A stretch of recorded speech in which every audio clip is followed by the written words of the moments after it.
Jadi kami dari SKDB 7 akan menjelaskan mengenai studi project kami yang berjudul Neurological Features of Patients with COVID-19 from Mild to Severe.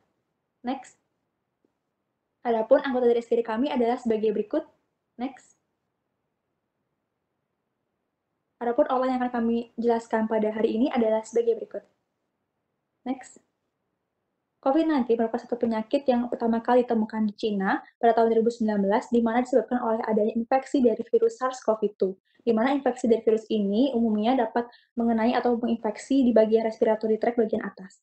Namun saat ini, clinical manifestation dari COVID-19 ini sangat beragam, di mana dimulai dari tanpa gejala asimptomatik hingga menunjukkan gejala, baik gejala yang ringan hingga gejala yang cukup parah. Namun, baru-baru ini satu penelitian menunjukkan bahwa terdapat clinical manifestation yang mengarah ke neurologis, di mana pada penelitian di Cina menunjukkan bahwa pasien mengalami adanya gangguan neurologis yang menyerang secara pusat dan juga secara perifer, di mana seperti sakit kepala, kemudian adanya kejang, hingga menunjukkan adanya penurunan kesadaran. Next. Baik, di sini saya akan lanjutkan tentang general description dari COVID-19. Jadi, seperti yang sudah dikatakan sebelumnya, COVID-19 merupakan strain baru yang ditemukan dari keluarga coronavirus. Virus ini dapat menginfeksi orang sehat melalui droplet respirasi dari orang yang sudah terinfeksi, ataupun kontak dengan permukaan yang terkontaminasi, kemudian menyentuh daerah mata, hidung, atau mulut tanpa mencuci tangan terlebih dahulu. COVID-19 dapat menginfeksi pasien dari semua rentangan usia, dengan gejala umum yang paling sering dijumpai berupa demam, batuk, ataupun sindrom mirip flu lainnya. Namun, pasien dengan kondisi imunodefisiensi seperti pasien lanjut usia ataupun dengan penyakit komorbid lainnya memiliki risiko lebih tinggi timbulnya komplikasi lebih parah yang dapat berujung pada kematian. Dalam kaitannya dengan gejala neurologis yang ditimbulkan, infeksi COVID-19 dapat menyebabkan sakit kepala, perubahan kesadaran, stroke, ataupun kondisi lainnya yang nanti akan dijelaskan lebih lanjut oleh teman saya. Baik, untuk selanjutnya epidemiologi, silakan di next.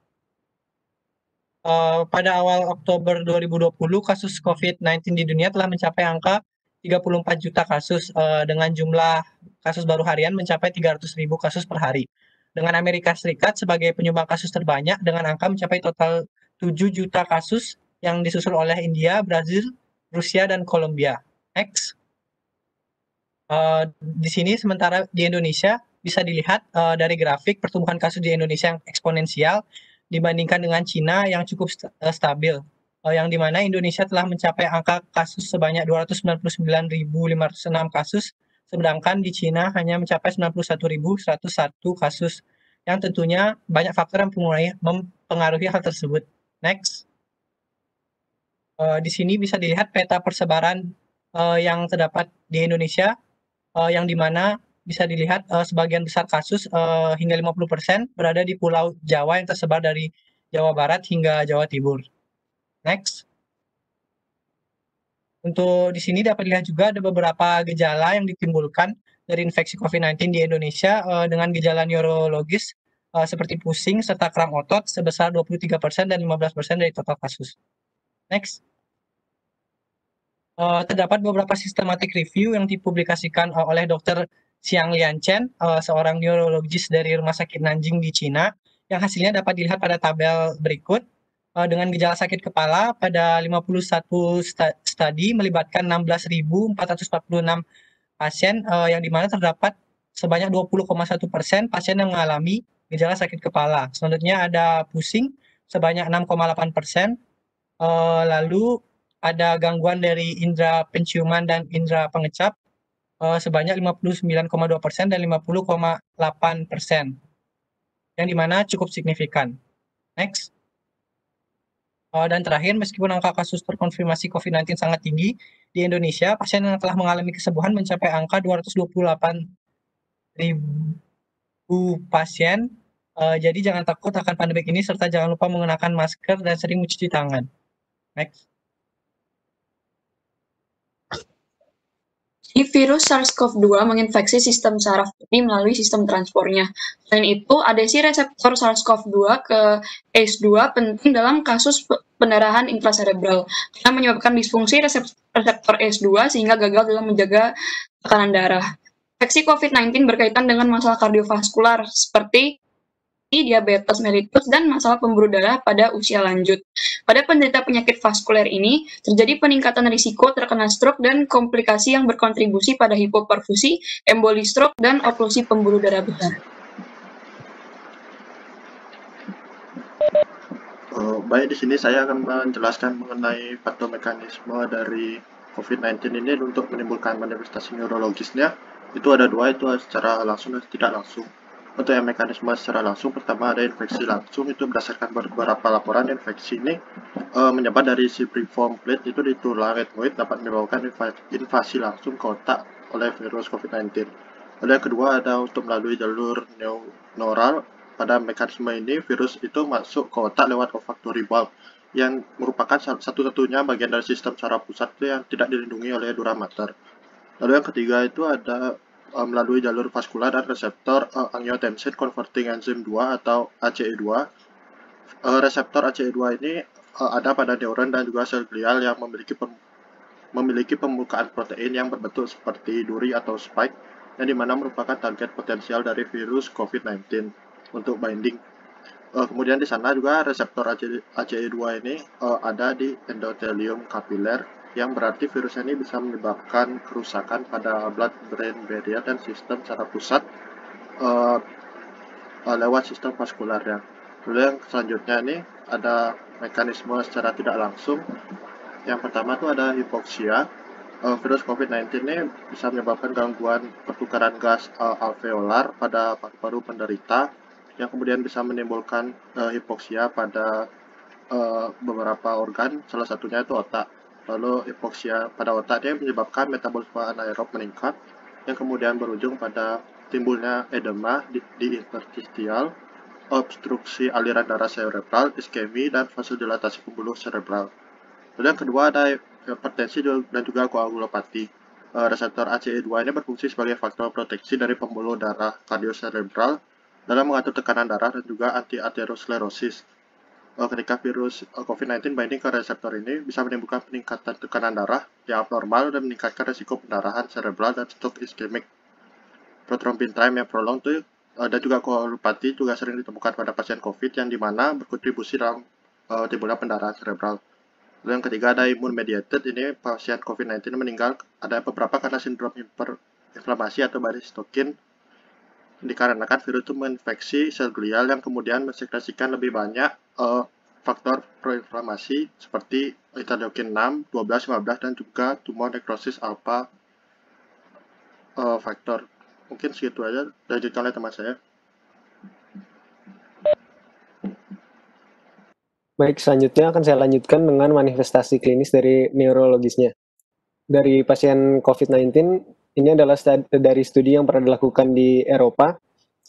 Jadi, clinical manifestasinya sendiri ada dari kehilangan penciuman dan juga indera perasa, yang ditemukan pada 88% kasus di COVID-19 yang sedang. Lalu selanjutnya ada sakit kepala, yang ini patologinya masih belum diketahui, tapi kecurigaan oleh para penelitinya adalah dikarenakan oleh badai sitokin. Next. Untuk selanjutnya ada gangguan kesadaran dan juga delirium. Jadi di sini untuk gangguan kesadaran masih belum diketahui bagaimana penyebabnya. Lalu selanjutnya ada stroke iskemik, yaitu dari pasien-pasien yang mengalami stroke iskemik dengan pasien COVID-19 yang mengalami stroke iskemik, didapatkan bahwa D-dimer levelnya itu lebih tinggi dari batas normal. Next.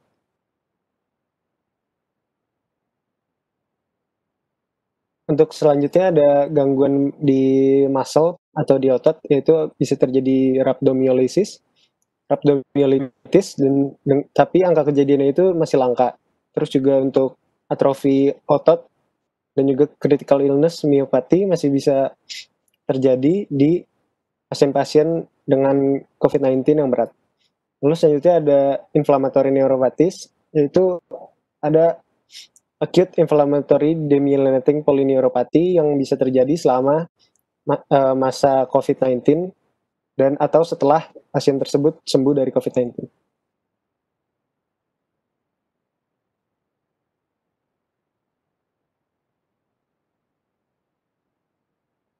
Selanjutnya yaitu mengenai diagnosis. Diagnosis dari COVID-19 ini bergantung pada 3 hal, yaitu manifestasi klinis, temuan radiologis, dan juga hasil reverse transcription polymerase chain reaction molecular test atau RT-PCR.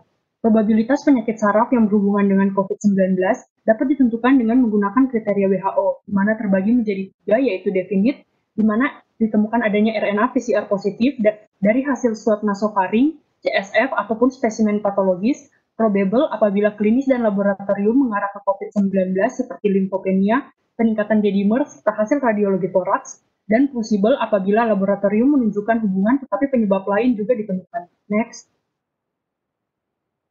Diagnosis penyakit saraf berhubungan dengan COVID-19 pada manifestasi sendiri bergantung pada manifestasi klinis penyebab aging. Ditegakkan hanya dengan satu komponen saja.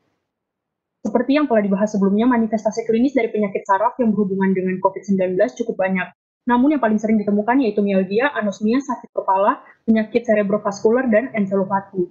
Lalu untuk neuroimaging dapat menggunakan CT scan ataupun MRI, namun tidak ditemukan hasil gambaran yang khas atau spesifik, karena hasil gambaran tersebut tergantung dengan penyakit saraf yang terjadi. Selanjutnya yaitu dengan laboratory test, salah satunya dengan CSF atau cerebrospinal fluid analysis. Pada beberapa kasus COVID-19 juga dapat dideteksi adanya penurunan jumlah limfosit dan platelet, khususnya pada penyakit yang terjadi di sistem saraf pusat yang berat. Namun untuk penyakit di sistem saraf perifer, temuan laboratorium mungkin tidak membantu. Yan? Baik, selanjutnya saya akan menjelaskan mengenai diagnosis finding dari gejala neurologis yang mungkin dialami oleh pasien dengan COVID-19. Nah, seperti yang kita ketahui, saat ini mulai terdapat banyak kasus pasien dengan keluhan neurologis yang ternyata adalah pasien COVID-19. Atau sebaliknya, pasien COVID-19 yang pada tahap akhir penyakitnya memunculkan gejala neurologis. Nah, oleh karena itu, saat ini disarankan bagi tenaga medis untuk mempertimbangkan diagnosis COVID-19 pada pasien dengan gejala neurologis tanpa riwayat penyakit neurologis sebelumnya, sehingga dapat menurunkan resiko dari transmisi COVID itu sendiri. Berikut ada beberapa diagnosis finding dari gejala neurologis yang mungkin terjadi pada pasien COVID-19, berupa encephalopati, Guillain-Barré syndrome, cerebrovascular disease, dan juga yang lainnya. Nah, di sini pertama saya akan bahas dulu mengenai encephalopati. Ada beberapa penyebab atau etiologi dari encephalopati sendiri. Salah satunya adalah infeksi dan intrakranial cytokine storm, yang seperti terjadi pada encephalopati akibat influenza virus. Nah, pada kasus COVID-19 ini, patomekanisme dari terjadinya encephalopati belum dapat diketahui dengan jelas dan masih dianggap multifaktorial. Namun, hipoksemia dianggap sebagai penyebab utama terjadinya encephalopati pada COVID-19. Untuk saat ini masih terdapat banyak ketidakpastian mengenai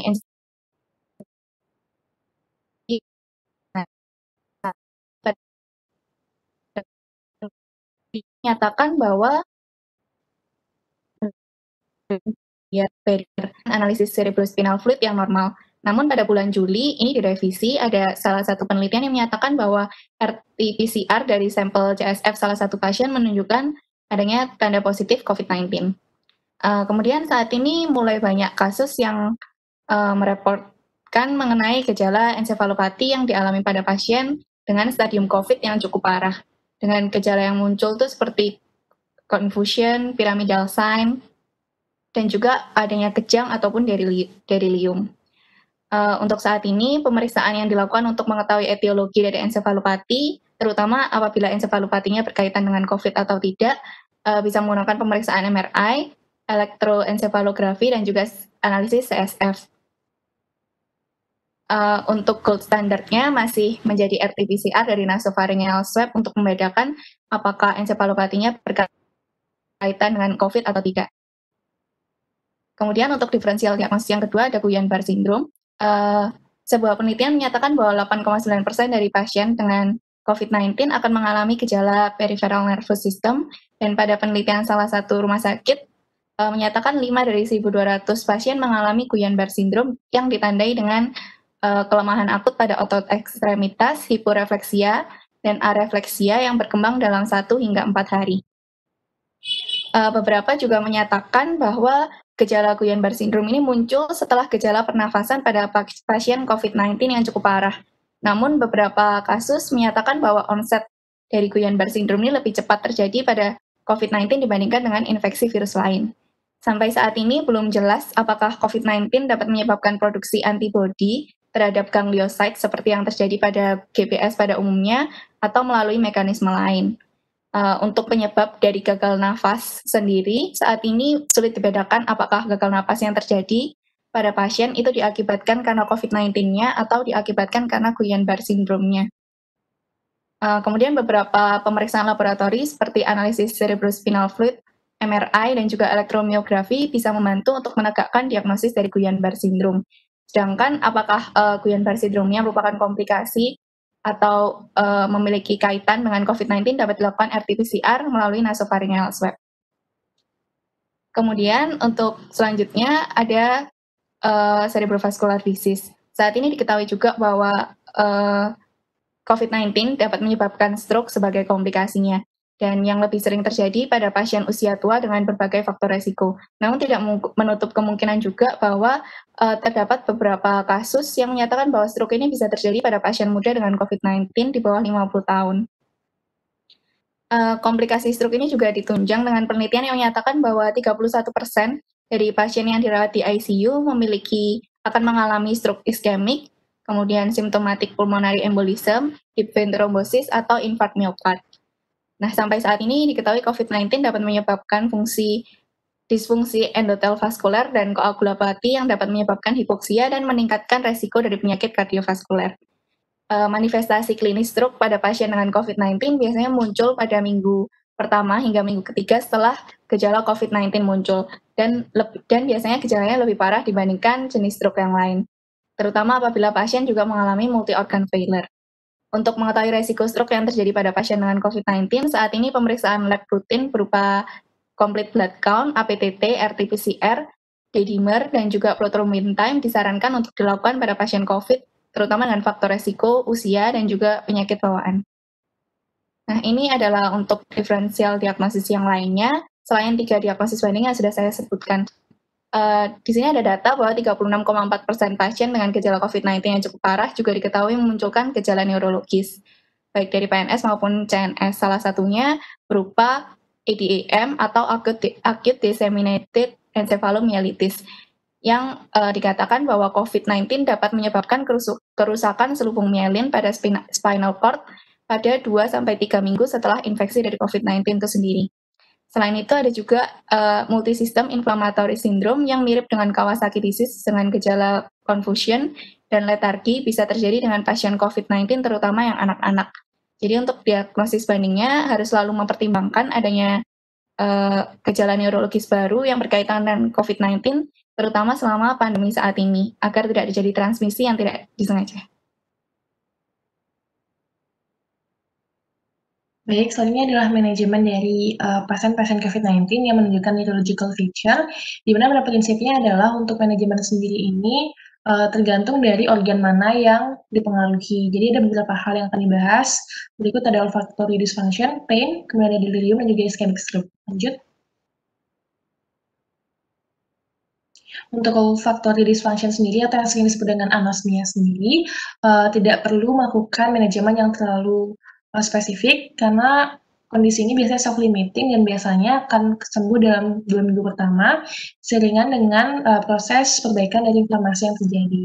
Kemudian untuk manifestasi pain sendiri juga tidak ada hal yang perlu spesial untuk pasien-pasien dengan COVID-19, di mana secara umum jika somatic pain yang dirasakan kita bisa menggunakan non-steroid anti-inflammatory drug seperti ibuprofen maupun golongan seperti opioid maupun non-opioid. Jadi tergantung terhadap apa yang dialami. Kemudian untuk neuropathic pain-nya sendiri bisa menggunakan golongan antikonvulsan seperti gabapentinoid.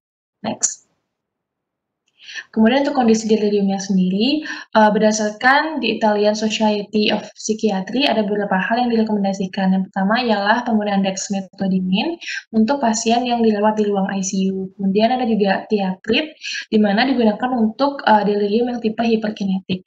Ada promazine intramuskular, ada aripiprazole yang digunakan untuk pasien dengan delirium yang hipokinetik, serta haloperidol. Sementara penggunaan dari benzodiazepin sebisa mungkin dihindari karena dapat menyebabkan depression daripada respiratory sistemnya. Kemudian yang terakhir untuk gejala atau kondisi ischemic stroke, secara umum tidak ada perbedaan terhadap manajemen pada ischemic stroke akibat kausal lainnya, di mana inklusi dan eksklusi kriteria tetap harus dilaksanakan, dan manajemen secara umumnya seperti systemic fibrinolysis dan juga mechanical thrombectomy.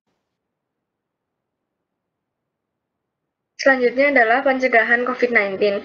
Hal-hal yang harus dilakukan untuk mencegah COVID-19 yang pertama adalah jaga jarak dengan tetap berada di rumah dan hindari kontak langsung dengan orang lain. Apabila harus keluar, hindari tempat-tempat ramai dan jaga jarak minimal 1 meter. Apabila mengalami pusing, batuk, atau demam yang rendah, tetap di rumah dan isolasi mandiri sampai pulih. Lalu selanjutnya adalah dengan cuci tangan minimal 20 detik dengan sabun dan air, atau menggunakan hand sanitizer dengan alkohol minimal 60% secara teratur. Selanjutnya, apabila harus keluar rumah, pakai masker kain untuk masyarakat umum. Tetap terapkan etika batuk dan bersin dengan menutup hidung dan mulut dengan tisu atau dengan lengan atas bagian dalam. Hindari menyentuh mata, hidung, mulut tanpa mencuci tangan terlebih dahulu. Hubungi dokter atau fasilitas kesehatan lainnya apabila mengalami batuk, pusing, dan sesak nafas. Baik, untuk prognosis kasus ini adalah periode inkubasi untuk kasus COVID-19 adalah 5 hingga 14 hari. Berdasarkan satu studi di China, beberapa pasien COVID-19 teridentifikasi memiliki gejala neurologis seperti pusing, cedera otot skeletal, dan juga penyakit cerebrovascular akut. Jadi, bagi pemulihan klinis bagi kasus ringan, mengambil sebanyak 2 minggu. Lalu, untuk kasus pasien yang parah, pemulihan klinis mengambil selama 3 hingga 6 minggu.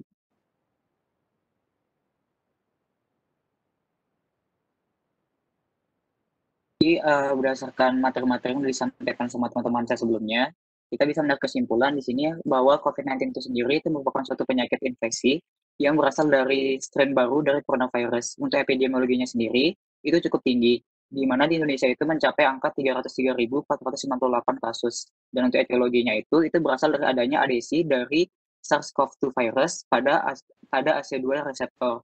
Untuk patomekanismenya sini itu ada 2, ada secara langsung dan juga secara tidak langsung. Bisa dilanjut. Kemudian adalah clinical manifestation-nya, di mana di sini itu dapat berupa adanya disfungsi pada olfaktori dan juga gustatory, dan juga adanya rasa nyeri, dalam hal ini itu berupa sakit kepala, kemudian ada impairment pada central nervous system, muscle impairment, dan juga pada nerve itu sendiri. Untuk mendiagnosisnya di sini ada beberapa cara yang bisa dilakukan. Pertama, kita melakukan observasi pada clinical manifestasinya, kemudian juga kita melakukan pemeriksaan lab dan juga neuroimaging.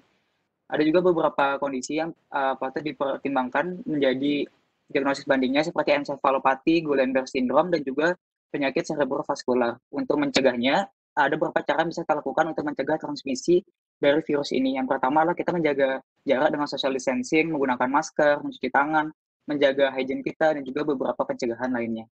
Bisa dilanjut. Kemudian untuk manajemen sendiri, ini bervariasi tergantung dari letak organ ataupun komponen mana yang terkena. Untuk prognosisnya, jadi secara umum itu 2 minggu pada pasien yang mild dan juga 3-6 minggu pada pasien yang parah. Mungkin untuk kesimpulan dan juga materi presentasinya sekian. Mohon maaf apabila salah dan terima kasih untuk perhatiannya.